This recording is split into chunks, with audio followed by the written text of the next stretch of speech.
Chapitre 1. Le cadeau.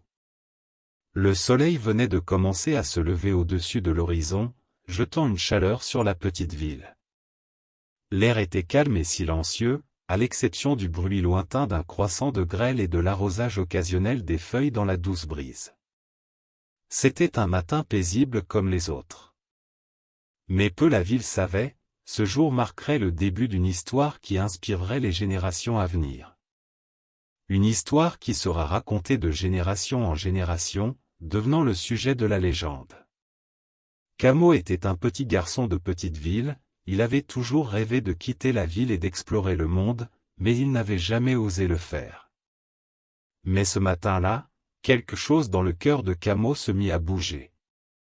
Il sentait un besoin inexpliqué de partir et de partir dans une aventure. Ainsi, il a emballé un petit sac avec quelques affaires et est parti à pied, ne sachant pas où il allait ou ce qu'il allait trouver. Comme il marchait, Camo ressentait un sentiment de liberté et d'excitation qu'il n'avait jamais connu auparavant. Le monde autour de lui semblait s'ouvrir, révélant des possibilités et des aventures infinies. Il marcha pendant des heures jusqu'à ce qu'il rencontre un petit village niché dans les montagnes. Dans le village, Camo a rencontré une vieille barbe nommée Mathieu.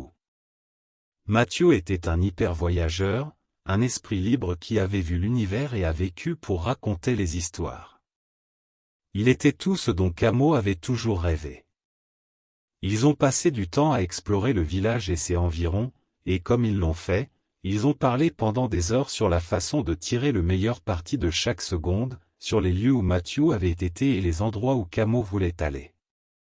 L'esprit agité de Camo et sa soif d'aventure ne pouvaient pas être éteints en s'installant à un seul endroit.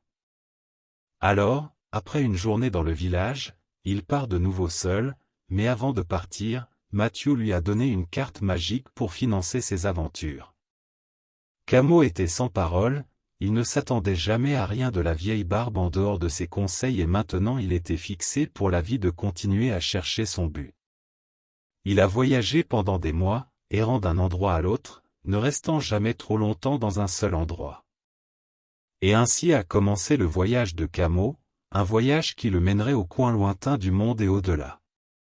Un voyage qui serait rempli d'amour et de pertes, de triomphes et de défaites, de joie et de tristesse.